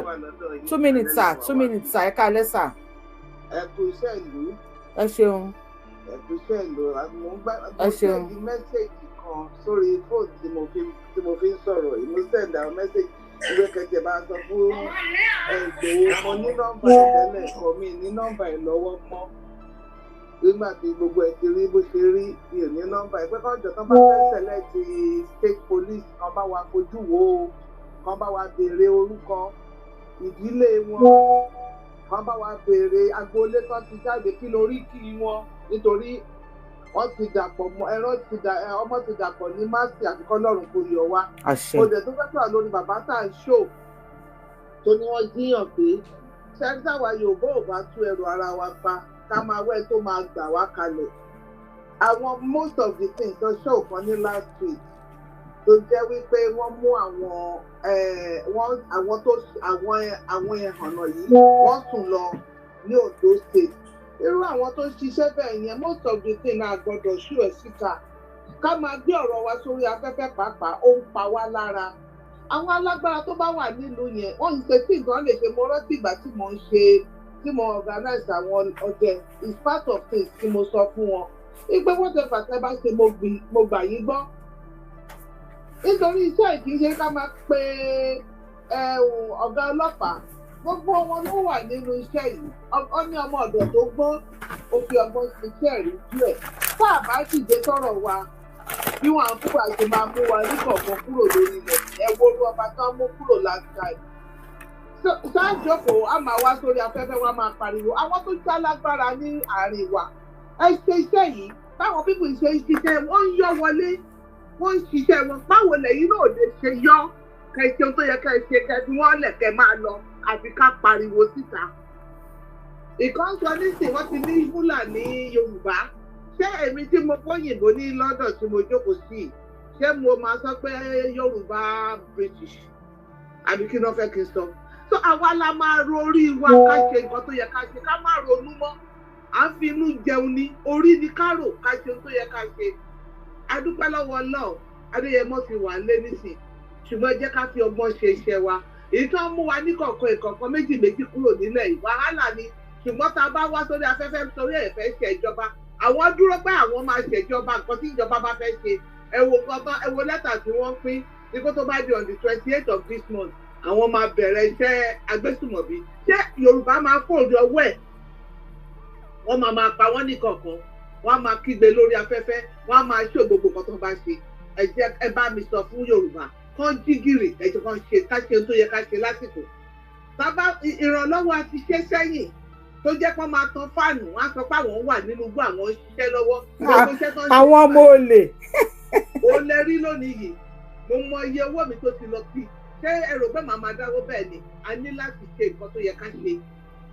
Kíní wà láàrin gbogbo wa tá a bá dìde àlejò àgbálé lọ́wọ́ onílé Nàìjíríà ti kó wa pọ̀ wọ́n ti kó ẹyẹ lẹ́pọ̀ mádìyẹ bá a ṣe máa wá gbára wa ó wà lọ́wọ́ ẹ̀yin àti àwa kì í ṣe gbogbo ariwo la irú ìyẹn tó ń lọ sí police station kí lẹ mú lọ sí police station fún ṣebí ẹ má tó bá jọ ọmọ ìyá yín ni ẹ mọ̀ bẹ́ẹ̀ ṣe máa fi òrùka fi gbá tó máa kú tó bá jọ ọmọ ìyá yín ni àbí ẹbí yín ẹ mọ̀ bẹ́ẹ̀ ṣe máa kọ́ pa ẹ ṣe lò yẹn fún Fúlàní ṣùgbọ́n ẹ ń lò fara yín ẹ jẹ́ ká fẹ́ràn ara wa ká kọjú ìjà ká sowọ́pọ̀ ká kọjú ìjà sáràtà tó wà láàrin wa ìwọ tó ń jóbìnrin tó fẹ́ Fúlàní pẹ̀lú ọkọ ẹ lọ ìwọ tó ń jọkùnrin tó wá mú obìnrin wa mú ìyàwó ẹ lọ sílùú yín ìwọ tó ń jọkùnrin tó wò pé tí Fúlàní ló mú ẹ láti tẹ́lẹ̀ ń lọ kò ṣẹ̀ṣẹ̀ nínú gbogbo eléyìí èmi tí mo bá yín sọ̀rọ̀ gómìnà mo fẹ́ dáhùn mi pé kí n má claim ilé mi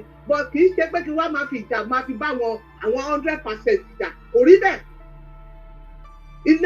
ilé bàbá ọmọ lọ́rọ̀ tèmi kì í bọ ọmọ lẹ́rù ṣùgbọ́n kẹ́ wá sọ pé túláàsì ẹ̀ ń fẹ́ gba ilẹ̀ kò sí Haúsá Fúlàní kò sí Yorùbá Fúlàní ẹ jẹ́ kó máa ró tábàdẹ̀ ṣe ń sọ ẹ jẹ́ kó máa ró kò sí nǹkan tó ń pè ní Yorùbá Fúlàní ó fẹ́ àwọn ọlọ́kọ̀ àbó fẹ́ wọn láya that doesn't mean Yorùbá is Yorùbá 100% Yorùbá ilẹ̀ Haúsá nìkan ti máa ṣe Fúlàní Haúsá àṣerú ẹ̀ nílẹ̀ Yorùbá God bless you ẹ ṣé. ẹ ṣeun màámi ẹ ṣeun gan-an thank you so much we appreciate you mama ẹ ṣe gbọ́dọ̀ wá dúpẹ́ lọ́wọ́ ìyá wa lórí TikTok ẹ lè bá wa gbóhùn sókè ẹni tó bá kàn lórí TikTok please ẹ bá wa power tap lórí TikTok ebi jẹ́ ń gbàwọ̀n yẹn sókè tó ń jábọ̀ padà yẹn mi láìkí máa táwọn èèyàn tún gbé sókè tó bá ti jábọ̀ ń sì máa gbẹ́ lómi ni o ẹ bá wa power tap ẹ jọ à ń gbọ́ ifá ẹ ṣeun.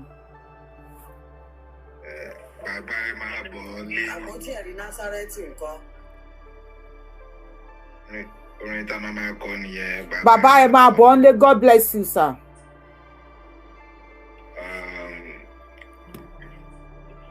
Ṣé rí ẹ̀mọ̀ kan tó fà á? Bàbá wa 2 minutes yín start láti sin lọ o sir.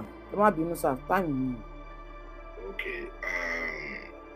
Ṣé rí case tó wà nílẹ̀ yìí? Nǹkan tó ń fà á tí a fi ń rí di ọ̀rọ̀ tán tí nǹkan tó fi ń worst sí ni pé tí case kan bá ti wá a máa dojúlé case yẹn tí mi bá wá a máa lose focus a tún máa jump sí mi tí mi bá tún wá a tún máa lose focus a máa jump sí mi ṣé rí case this particular case tó bá jẹ́ òun nìkan la lè achieve a gbọ́dọ̀ jẹ́ kó lọ mọ́ wa lọ́wọ́ because ó ní evidence to back it up. The moment taba ti allow kí case yọ mọ́ wa lọ́wọ́ then every other cases náà wọ́n ṣe máa yọ lọ nìyẹn so opportunity lélẹ̀ láti grab ẹ̀ pé ilé àmà lẹ̀ dí mélé wọ́n tó bá dẹ̀ ti grab ẹ̀ tábà ti rí ṣe dójú àmì àwọn yòókù ara ṣe wọn then àwọn ọmọ wa jọ tẹ́ bá ti mú wọn ṣé ẹ lọ́kọ́ ni ẹ mọ bó ṣe ń gbẹ́lẹ̀ ni ṣé ẹ mọ bó ṣe ń gbẹ́lẹ̀ ni tó bá dẹ̀ jẹ́ pé gẹ́gẹ́ bí mọ́mì mi sọ bó ṣe kán tó sọ̀rọ̀ tán tó bá yẹ pé ara yín ni ẹ máa bọ́ ẹ máa gúnra yín nígò tẹ́ ẹ máa ṣára yín lára. ẹ máa nà yín lórúkà tó ń dè ẹ ṣe ń gan bàbá wa. ẹ máa ṣe ààyè ẹ máa lẹ́yìn ààyè ẹ̀yìn ẹ̀yẹ àwọn Fúlàní dé ń sin àárí kankan nu yín kó lọ challenge ẹ ṣe máa yóò bú yóò ẹyà ayé àtẹyẹ o. tójúbọlé bá wa gbóhùn sókè.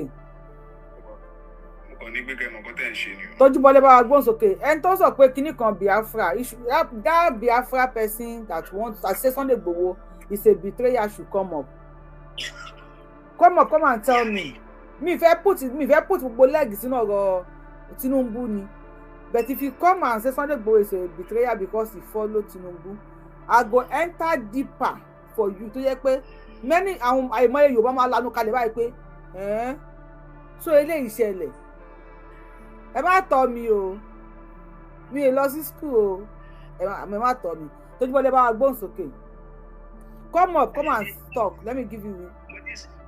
mo ti tún sẹ́ndì 2-3 updates yìí lórí ìwà mi ìmọ̀kọ́ yẹn ti rí ìtàkọ́kọ́ ẹ̀. mo ti rí ìtàkọ́kọ́.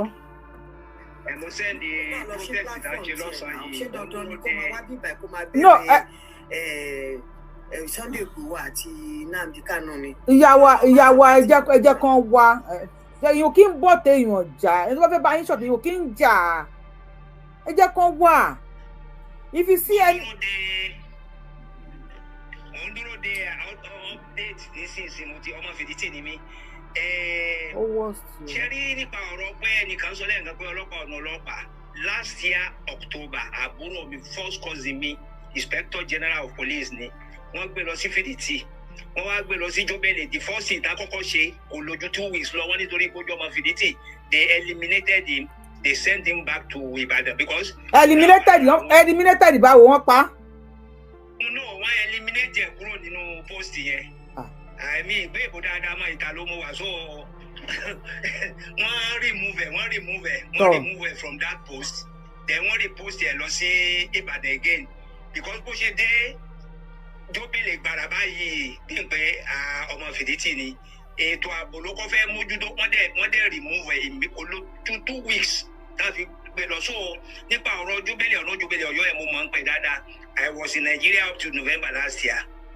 Ṣé rí ọ̀rọ̀ tá ń sọ yẹn nǹkan ti ṣe ó ti ṣe Ọ̀yọ́ ẹ bá ká máa sọ pé Ọ̀yọ́ kìíní kan ilẹ̀ Yorùbá ni ká máa sọ ẹ má gbà wọ́n láàyè ká máa sọ pé ẹnìkan lè lé. Bẹ́ẹ̀ni we should not divide ourselves. Exactly. Tòótọ́ ni ná àwọn Fúlàní àwọn àjèjì ti pọ̀ lọ́yọ̀ọ́ débi pé láàrin Ìlọra àtọ̀yọ́ mi mọ̀ bóyá màmá tó sọ̀rọ̀ lẹ́ẹ̀kan yẹn wọ́n ti kọ́ Muslim school tán kọ́ both girls and boys tó kò ń ṣe kékeré kò sí ẹni sọ̀tẹ́ bá wọ̀ báyìí bẹ́ẹ̀ lọ sọ́jà kẹsàn-án báyìí àwọn náà wà ń bẹ̀ bẹ́ẹ̀ lọ sílé oúnjẹ wọ́n dẹ̀ ní àjẹ́ńdà àwọn tá ń ṣe nǹkan kan ṣẹlẹ̀ ní owó dé wọ́n ń pè bẹ̀ ní ọjà aláàkà ní láàsì àyẹn mo wà ní wọ́nù tẹ̀ tó wà wájú bẹ̀ àwọn ọmọ Fúlàní yẹn dẹ̀ dé wọ́n dẹ̀ bẹ̀rẹ̀ sí ní àràsà àwọn tó ní ọjà so má ṣe dìde báyìí from nowhere pẹ̀lú àwọn tírélà tán páàkì káàkiri wọ́n dẹ̀ yọ jáde wọ́n dẹ̀ kó wọn sínú tírélà yẹn and there is nothing. àwọn olóko sínú tírélà.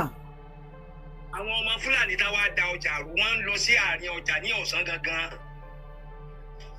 wọ́n ń da ọjà rú tán àràsà àwọn woman tó wà ń bẹ̀ the funniest ni pé àwọn tó jẹ́ àjèjì tó jẹ́ bóyá ará Ìlọrin ni wọ́n ṣe ará Ìlọrin náà la máa pè wọ́n Fúlàní ni wọ́n àfọwọ́kànjá wọn àwọn tó jẹ́ Yorùbá nìkan náà fọjá wọn. Wow.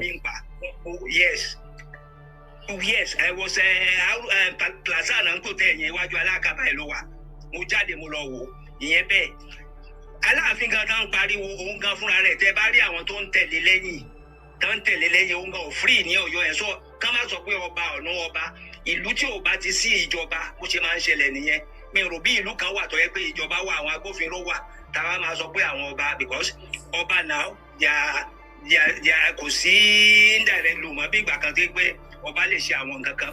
so Aláàfin gan ò lè dárìn lọ́yọ̀ọ́ lẹ́yìn sọ fún wa ni. àní kò lè ṣe nǹkan kan kò lè ṣe anything àwọn tó ń tẹ̀lé lẹ́yìn ẹ̀rọ bíi head of state ló ń lọ ni. wọn àgbà kan ya fọ́tò I was even mi fẹ́ sọ lórí line I was harassed by his troop torí pé mo rí pé Aláàfin rẹ nǹkan kan bẹ́ẹ̀ yẹn mo yọ fóònù jáde wọ́n dẹ̀ gba fóònù mi méjèèjì ní Ọ̀yọ́ ń bẹ̀ létà wọn bẹ̀ mi ò gbà tán rí irú èèyàn tí mo jẹ́ pé mi kì í ṣe pé kí n má jẹ́ kó yọ mi ìfẹ́ go fa mi kò ń ṣe nǹkan tí mo lè sọ ní online. no ṣe rí ọ̀rọ̀ tẹ́ sọ yẹn mo rí nǹkan mú bẹ̀ gbogbo wa ṣe rí gbogbo nǹkan tó ń ṣẹlẹ̀ lọ́rọ̀ Aláàfin I don't want to before they will say àwọn fẹ́ nìkan lówó àbí wọ́n fẹ́ nìkan lówó ọ̀rọ̀ Aláàfin Ọ̀yọ́ gan ṣe bẹ́ẹ̀ yín náà gbọ́n sí wọ́n ní Aláàfin Ọ̀yọ́ gan ò free lọ́yọ̀ọ́ gbogbo àwọn tá à ń fẹnu ṣátá Aláàfin gbogbo ẹ̀yin I'm not among gbogbo ẹ̀yin tẹ́ ń fẹnu ṣátá Aláàfin wọn lámùkún ẹrù ẹ̀wọ̀ òkèlè ń wo ẹ̀wò sàlẹ̀ we never can tell what Aláàfin Ọ̀yọ́ is going through ní Ọ̀yọ́ yẹn and again I am using this medium to call on our two brothers I don't want to mention their names ìkan ọmọ Ọ̀yọ́ ìkan ọmọ ẹbá wa meet lórí TikTok yẹn Yorùbáwùyí lórúkọ mi I'm bringing you down if you are not mute tẹ́bà ti lè mute ṣe má bínú ẹ padà wá next time. àwọn ọmọ Yorùbá méjì kan wọ́n fìtínú ara wọn lórí íńtánẹ́ẹ̀tì ìkan ọmọ Ọ̀yọ́ ìkan ọmọ Ifẹ̀ wọ́n ti wá ń go deeper débi wípé wọ́n ń lọ sí inú fámílì ara wọn. This is not funny. Wọ́n ti wá ń go deeper. Wọ́n ti ń sọ ìtàn ìyá, bàbá. Wọ́n ti ń sọ ìtàn bí ìyá ẹnìkan ṣe kọ́ńkọ́n, ìyá ẹnìkan ń tàmọ̀là, ìyá ẹnìkan ń ta kúlíkúlí. Wọ́n ti ń go deeper. Wọ́n ṣépè fún yín ni àbí wọ́n ń ṣe yín ni. I am sorry to use that language, please. Mo fi mídíọ̀mù yìí mo fi ń bẹ ẹ̀yin méjèèjì ẹ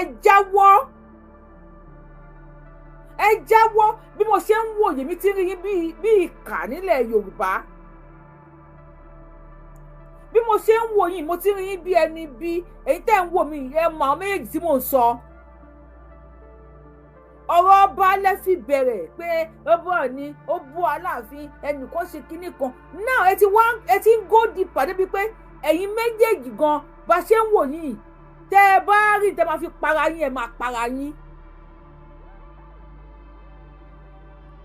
tẹ́ ẹ bá rí nǹkan tẹ́ máa fi para yín ẹ máa para yín kí ló dé?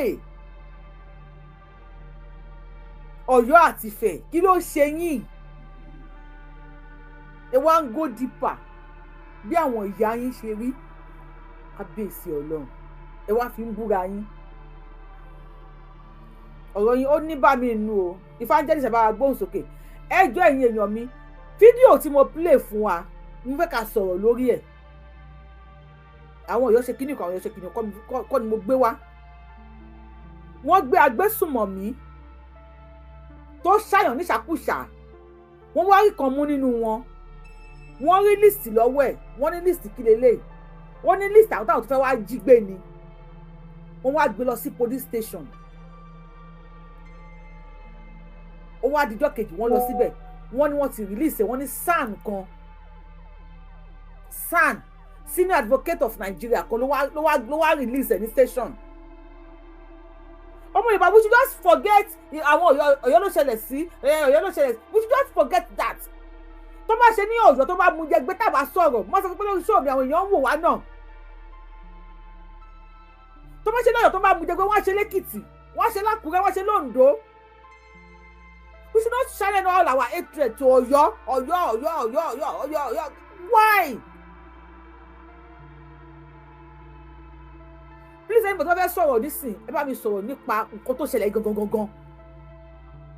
Why tí àwọn bàbá wa ti padà wá sílé kọ́ mọ̀ pé tó ṣẹlẹ̀ yìí tí Tinubu wà ń bẹ̀ tí Tinubu bá kò ń bẹ̀ ó máa worst jù bẹ́ẹ̀ yẹn lọ. Why tá ṣe gbọ́dọ̀ pé bàbá wa IGP Túnjí Dìsù why tá ṣe gbọ́dọ̀ pariwo pé bàbá wa Túnjí Dìsù ẹ gbà wá. DPO tó wà ní station yẹn ẹ bá wa kàn sí. SAN Senior Advocate of Nigeria tó wá gba agbésùmọ̀mí kalẹ̀ tí evidence náà tó sọ pé ẹni tí wọ́n ṣá tó bá yé ajẹ́pọ̀ ní nǹkan tó fẹ́ ṣe ni tí wọ́n rí pépà lọ́wọ́ ẹ̀ pé àwọn táwọn fẹ́ jí gbé ni àbíkú bá wà ṣe investigation lórí ẹ̀. This is why I'm doing this show. I'm not doing this show to say kini kan I don't want anybody to tell me that ẹ má bínú if I am not good but mo ní discipline fún topic tí a ti gbé wá ní kẹ́kẹ́ kájọ treat ẹ̀jọ́ ẹ bá gbóhùn sókè ìyàwó evangelist ẹ bá gbóhùn sókè. ta ni ẹ. kò lè má rí bẹ́ẹ̀ nígbà tó jẹ́ pé nísìn ní fíléèjì mi nísìn wọ́n á gbé Ìgbò wá Ìgbò ló máa jẹ́ CSP fún àdúgbò mi so kí lẹ expect ní Ọ̀yọ́ yẹn nísìn ẹ rí màá yẹn tó sọ wípé wọ́n gbé brother òun wá síbẹ̀ yẹn wọ́n máa gbé kúrò because ibẹ̀ yẹn wà predominantly fún àwọn Fúlàní Bàrìbá àti Ìgbòho blood àwọn people wọ̀nyí ó ti mix mọ́ra wọn a lot of people dem complain nípa Ọ̀yọ́ yẹn òun náà ti sọ pé ọba yẹn náà pé ó ń kó security sọ̀dí báwo ni ò ṣe ní kó security sọ̀dí wọ́n máa yẹ pé owó ló ń wá káàkiri báyìí wọ́n ló mi ò máa ń fa ìsùsù wọ́n ló ti ń fún àwọn ọmọ Ìgbò ní oyè pé ó ti ń ta oyè fún wọn àwọn náà ní Ọ̀yọ́ náà Ìgbò àti Fúlàní ló lọ́yọ̀ ẹ má blame àwọn bọ́ìsì tí wọ́n mú agbésùmọ̀mí tó tún gbé fún àwọn ọlọ́pàá because tí wọ́n bá ṣe bẹ́ẹ̀ àwọn wèrè tá à ń sọ ẹ̀ wọ́n á jẹ̀ lórun o then ó lè jẹ́ pé ọmọ Fúlàní náà ni kí lorúkọ ọ̀gá àwọn ọlọ́pàá tó máa ní station police officer bí a DPO DPO mami deputy of mami police ẹ má bínú yẹ kí sáré kọ́ mi nípa pé Aláàfin kó ó ń kó security káàkiri ọmọ Yorùbá ẹni sùúrù mami ẹni sùúrù ọmọ Yorùbá nígbà tẹ ẹ dúlé Sunday Igboho mo sọ fún yín pé máa lose fún politicians mo sọ fún yín àbí mi sọ fún yín it happen now táyà ilé bàbá ni ṣe a máa bá ń rà àdúgbò ṣọ̀rẹ́ tẹ́bọ́ yẹ kí Aláàfin rí rẹ̀ bíi infidel láàrin Yorùbá ó máa easy fún àwọn ẹlẹ́yà mi àti Fúlàní àti Ìgbò láti penetrate through Aláàfin. Ẹ má gbàgbé o, ẹ̀jẹ̀ ló wà nínú gbogbo wa o, ẹ̀jẹ̀ ló hàn nínú blood wa. Aláàfin is just Aláàfin. There is somebody called Owóadé. Aláàfin is an àpèrè. But Owóadé èèyàn ni. Lóòótọ́ lè máa wà lórí àpèrè Aláàfin tí gbogbo everybody ń kóòtì lẹ́nìí ẹ̀ ń kóòtì lọ́la tó bá padà gbàbọ̀dẹ̀ fúnlẹ̀ Yorùbá, you will have yourself to blame. Ìyá tó mọ̀ ṣẹ́ ó bẹ̀rẹ̀ sí ní pariwo ó ń lé ọmọ ẹ̀ káàkiri ò ní wọlé sùn lẹ́ni ni ò ní yẹgbá ni bàbá ẹ olórí. Tọmọ mi fi ń join ní cultism nìyẹn. Yes, àwọn kọ́kọ́ máa pè náà máa ra kíní fún mọ́mí ẹ and then he will now come back láti wá gentle nílé because the peace you derive him of he is getting it outside again. Peace tẹ̀tẹ̀ ẹ̀yin ọmọ Yorùbá mọ́ kí ni déètì èní ní 11th of March 2026 Yorùbáwùyí lórúkọ mi. Mo tún sọ fún yín ní èní. The peace you guys are deriving Aláàfin from getting from Yoruba land, he will get it from the Fulani people and the Igbo people. Aláàfin might have done something. Sherry, mo sọ fún yín lórí ètò Yorùbáwùyí. Ọ̀rọ̀ bàbá kí ló pè bàbá yẹn náà? Bàbá Aláàfin, bàbá Arónfálè tí wọ́n pa. Àbí tó sọ pé ó kú. I am the first person tí wọ́n pé kéèsì yẹn wá bá orí live show ni mo ti ń ṣe Yorùbáwùyí lórúkọ mi. I am the first person tí wọ́n pé kéèsì yẹn wá bá ta ṣe meeting lórí ẹ̀ including àwọn tó jẹ́ prominent people. A ní lọ́ọ̀yà láti ṣe kéèsì ta ṣe meeting yẹn a ní gbà aláwọ̀. Then Ọ̀yọ́túnjí yẹn gangan àwọn tó tún pe àwọn kan níbẹ̀ Ọ̀yọ́túnjí yẹn sí meeting yẹn. Ìyàwó kábíyèsí Arónfálè wà ń bẹ̀ àbí iṣẹ́ ọba ní Arónfálè àdónù bóyá àwọn olóyè àdónù bàbá Arónfálè náà táwọn rere wọn máa jẹ nímọ̀ rẹ̀ àwọn náà wà lórí péjì yẹn jọ yẹn. But I am saying this categorically, put my name on it. Yorùbáwùyí mi ò kí ń parọ́ tọ́ni Aláàfin jókòó nígbà tí wọ́n nà they said it was recorded. When I asked questions and when somebody was asking ya Baba Arónfálè was there. She said Aláàfin was not there. And if I lie, let her challenge me. Ó dùn mí kó Baba Arónfálè kú. She said Aláàfin was not there. Nígbà tí wọ́n nà ọkọ òun. And then Baba Arónfálè was alive. Ẹ̀yin èèyàn wáyé kẹ́sì pẹ̀lẹ́pẹ̀lẹ́ o. I don't know Aláàfin. I've never seen him before. But èmi ń sọ fún yín categorically lẹ́nu pé nínú meeting yẹn even bí àwọn ọ̀rọ̀ tí mo béèrè many people invited me to Ọ̀yọ́túnjí which shows wípé they know the plan tí wọ́n ń ṣe. Let Aláàfin and their Ọọ̀ni let them settle. Ẹ jẹ́ kí wọ́n settle láàrin ara wọn kí Aláàfin àtọ̀ní ṣe omi gbọ́dọ̀ lẹ́jọ́ o gbogbo ẹ̀yin tẹ̀ ń dá ẹjọ́ mi mọ àrùn kọ́tẹ́ pé àìmọ̀ tó pé mi ò lè sọ and kọ́mí tẹ́ pa máa gbé lọ sọ́run ni there is no way we can say it out. But ẹni kí ìyàwó Baba Arónfálè kó jáde kó sọ pé èmi sọ bẹ́ẹ̀ pé rọ ni let's play the video the voice note àbí the voice record tó ṣe mí because that day they told me before I started wọ́n ní kí n record video maybe kí n record video wọ́n ní kí n record meeting. They came to me as a blogger and I let them know I am not a blogger. Èmi ò kì í ṣe blogger.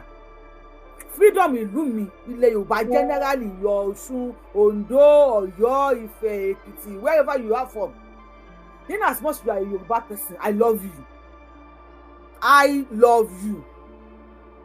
And if you want to deny it, let her come outside. I challenge her. You guys just stay.